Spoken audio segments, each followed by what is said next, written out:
بسم اللہ الرحمن الرحیم۔ مشعل ہدایت کے ناظرین کو پیار بھرا سلام۔ قرآن ہمیں صرف عبادت کا طریقہ نہیں بتاتا بلکہ گزری ہوئی قوموں کے واقعات کے ذریعے ہمیں اپنا آج اور کل دونوں دکھاتا ہے۔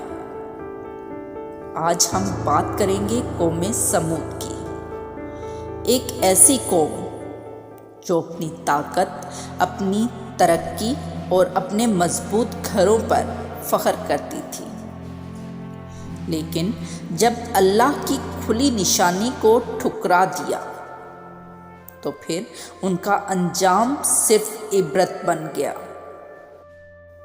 قوم سمود قوم عاد کے بعد آئی۔ یہ عرب کے علاقے حجر میں آباد تھی، جسے آج مدائن صالح کے نام سے جانا جاتا ہے۔ یہ لوگ پہاڑوں کو کاٹ کر گھر بناتے تھے۔ ان کے گھر مضبوط، محفوظ اور خوبصورت ہوتے تھے۔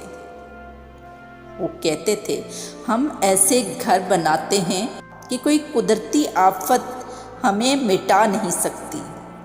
اللہ نے سمود کو جسم کی قوت، دولت اور وسائل اور فرصت عطا کی، لیکن شکر کے بجائے یہ سب گھمنڈ میں بدل گیا۔ ان کا یقین تھا کہ ہم اپنی عقل اور ہنر سے ہر مشکل کا حل نکال سکتے ہیں۔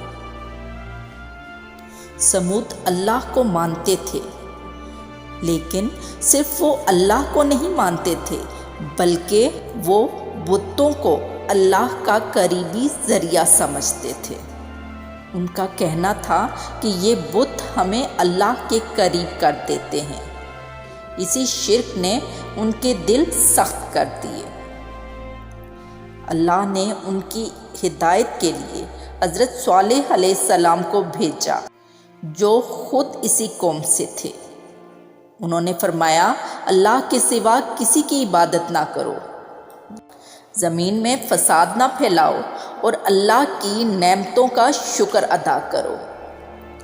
کچھ غریب اور سچے دل والے لوگ ایمان لے آئے، لیکن قوم کے سردار اور متکبر لوگوں نے انکار کر دیا۔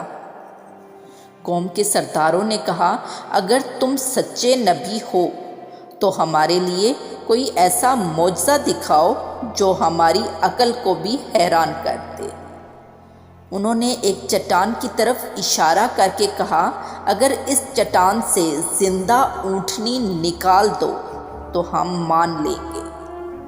اللہ کے حکم سے وہ چٹان ہلی اور اس پتھر سے ایک زندہ گھر والی اونٹنی باہر آئی۔ یہ معجزہ صرف اتنا نہیں تھا، جیسے ہی اونٹنی باہر آئی اس نے اسی وقت ایک بچے کو جنم دیا۔ ماں اور بچہ دونوں بالکل صحت مند تھے۔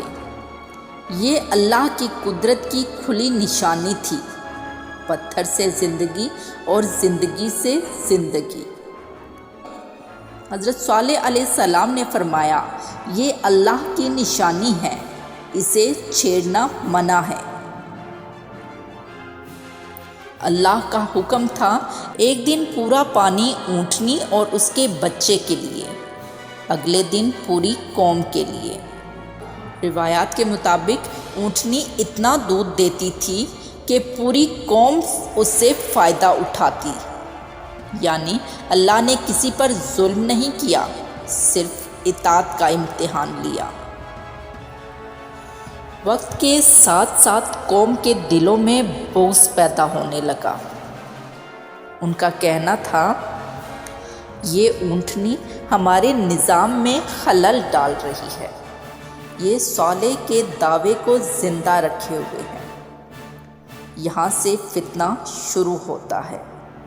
تفسیر کے مطابق قوم کی کچھ اثر و رسوخ والی عورتیں اس سازش میں شامل ہو گئی۔ یہ عورتیں خوبصورت، دولت مند اور بااثر تھیں۔ انہوں نے مردوں کو کہا، جو اس اونٹنی کو قتل کرے گا، ہم اپنی خوبصورتی دولت اور خود کو اس کے حوالے کر دیں گے۔ یہ لالچ تھا، اور لالچ نے مردوں کے ایمان کو خرید لیا۔ قرآن کے مطابق شہر میں 9 فسادی لوگ تھے جو پہلے بھی ظلم اور بغاوت میں مشہور تھے۔ انہوں نے مل کر پلان بنایا، پہلے اونٹنی کو ختم کرو، پھر صالح کا دعویٰ ختم ہو جائے گا۔ سب سے آگے بڑھ کر کیدار بن سالف نے تلوار اٹھائی۔ اس نے پہلے اونٹنی کی ٹانگیں کاٹ دی۔ اونٹنی زمین پر گر گئی اور درد بھری چیخ ماری۔ اس کا بچہ بھاگ کر پہاڑوں کی طرف چلا گیا۔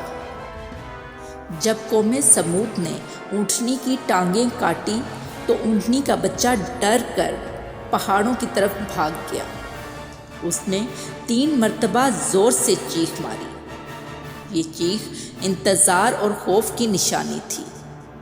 پھر اللہ کے حکم سے وہ بچہ چٹان میں غائب ہو گیا۔ نہ اسے قوم نے پکڑا، نہ قتل کیا، بلکہ اللہ نے اسے اپنی قدرت سے محفوظ کر لیا۔ پھر باقی لوگوں نے مل کر ماں اونٹنی کو قتل کر دیا۔ قرآن اس قتل کو پوری قوم کا جرم قرار دیتا ہے، کیونکہ کسی نے روکا نہیں، سب راضی تھے۔ حضرت صالح علیہ السلام نے فرمایا، اب اپنے گھروں میں صرف 3 دن رہ لو، اس کے بعد اللہ کا عذاب آ جائے گا۔ روایات کے مطابق پہلے دن چہرے پیلے پڑ گئے، دوسرے دن چہرے سرخ ہو گئے، اور تیسرے دن ان کے چہرے سیاہ ہو گئے، لیکن انہوں نے پھر بھی توبہ نہ کی۔ تیسرے دن ایک بھیانک چیخ اور سخت زلزلہ آیا۔ ان کے پہاڑوں میں کاٹے ہوئے گھر انہی پر گر گئے۔ صرف حضرت صالح علیہ السلام اور ایمان لانے والے محفوظ رہے۔ قوم سمود ہمیں یہ سکھاتی ہے کہ اللہ کی نشانیوں کا مذاق تباہی لاتا ہے۔ لالچ اور شہوت عقل کو اندھا کر دیتی ہے، اور جب پوری قوم گناہ پر راضی ہو جائے تو عذاب عام ہوتا ہے۔ یہ کہانی صرف سمود کی نہیں، یہ ہر اس قوم کے لیے ہے جو اللہ کی کھلی نشانیوں کے باوجود گھمنڈ اور لالچ کو چنتی ہے۔ اللہ ہمیں عبرت حاصل کرنے والوں میں شامل فرمائے، آمین۔ اگر آپ کو یہ ویڈیو پسند آئی ہو تو اسے لائک اور شیئر کرنا ہرگز مت بھولیے گا، اور چینل کو ضرور سبسکرائب کریں تاکہ ایسی ایمان افروز واقعات والی ویڈیوز آپ تک پہنچتی رہیں۔ جزاکم اللہ خیرہ۔